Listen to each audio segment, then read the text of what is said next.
This is Checkup Chat with EvergreenHealth. I'm Amy Reuter, and I'm joined today by registered dietitian Amy Reuter to learn more about pre- and probiotic sodas, this trend that's out there. Are they health or are they hype? Thanks for being here, Amy. Oh, thank you for inviting me. Happy to be here. So before we get to the soda aspect, let's start with what are prebiotics and probiotics and why do we need them? So, prebiotics are select plant fibers that feed probiotics. And then probiotics are the active live bacterial microorganisms that line our intestinal tract. So, together, they're working to help support a balance of bacteria in that intestinal lining. Got it. So these are good bugs that are good for the gut, right? Even though they're not really bugs, but we still call them bugs. Is it possible for us to have too many good bugs in our guts? It is possible, and probably most of it more of a concern for the probiotic. So, if somebody, for instance, was taking a single strain, of a probiotic, then they might affect the diversity, decrease that balance of bacteria, and over time, that would have a negative effect on our immune system. Got it. Got it. That makes sense to me. We don't just want one of them in there. We want a lot of different things, keeping us nice and healthy. So, how do we get these normally? Where do these microorganisms come from, if not through supplements?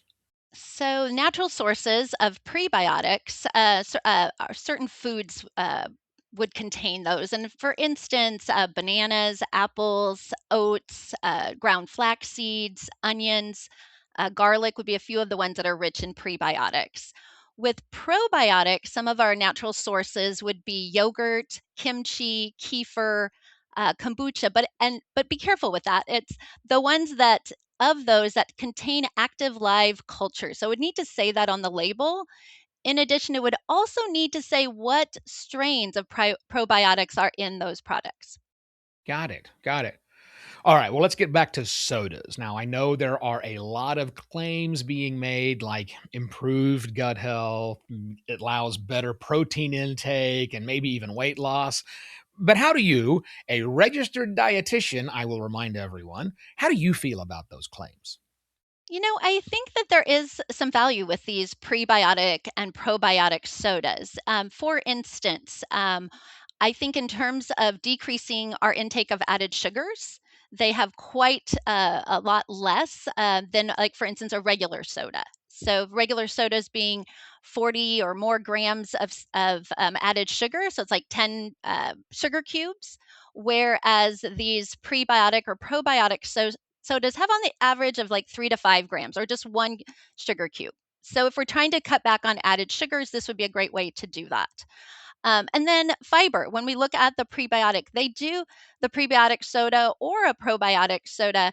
If they have fiber, I noticed that they have quite a bit. And so this is good. It's going to help with not only our gut microflora, but also help us to feel full. So in regards to contributing to weight loss, that could be it could be a part of that have something to have in regards to our journey with weight loss.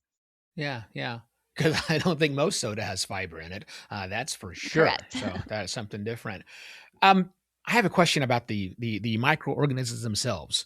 Uh, Last time I checked, soda means carbolic acid is somewhere inside of their carbonation, right? So don't the bugs just die in the soda? It's a good question, and one that I don't know if I can answer it. I don't know if I'm that much of an authority. I think that with the sodas, the prebiotic ones, remember, they're not containing the microorganisms. They're containing the fiber, so like chicory root, Jerusalem artichoke, inulin, or some of the ones on their label. So for that, they're feeding those probiotics. With the probiotics sodas, yeah, that's a great question.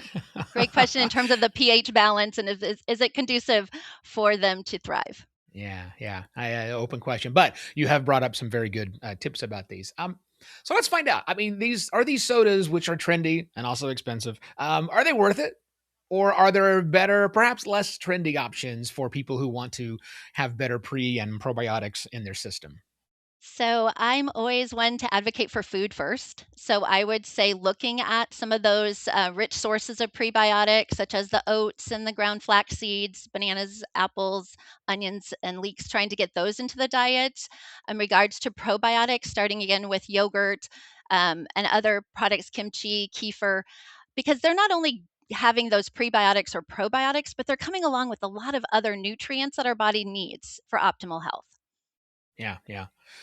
Is there a reason people shouldn't be taking these or in consuming these sodas? Any reason for them to be avoided? There would be some groups that I would steer away from those, from these products, those being women who are pregnant, persons who have compromised immune systems. If you have a sensitive digestive system, so for instance, if you have a irritable bowel syndrome, I would steer you away from these. Or if you have an allergy to some of the prebiotic fibers that are contained in these sodas. Right, right. Good things to be watching out for. All right, so bottom line it for us. Pre and probiotic sodas. Are they worth the hype?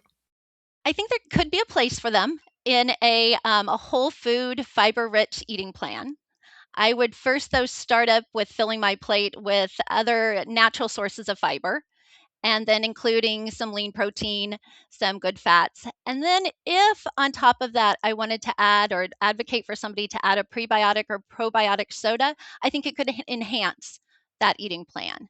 I wouldn't take them in place of, though, a fiber that we can get from food. Very sensible thoughts about that. And thank you very much for all this information, Amy. You're welcome. And that wraps up this conversation and this episode of Checkup Chat with Evergreen Health. Head on over to our website at evergreenhealth.com for more information and to get connected with one of our providers. Please remember to subscribe, rate, and review this podcast and all the other Evergreen Health podcasts. For more health tips and updates, follow us on your social channels. Thanks for watching.